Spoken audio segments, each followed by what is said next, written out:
Nasa tuktok ng bundok. Ito yung inaabangan ko na makita dito sa lugar na to, dahil minsan na ako nagbike dito umaga, pero sabi ko magbabike ako ng hapon. Hindi, nakita ko na napakaganda ng sunset nasa tuktok ng bundok. Just imagine.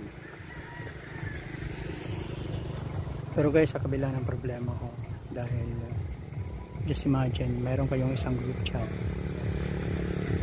tapos biglang mawawala ka rin sa group chat. Yan. So, isang napakagandang scenery na nakakawala ng problema to.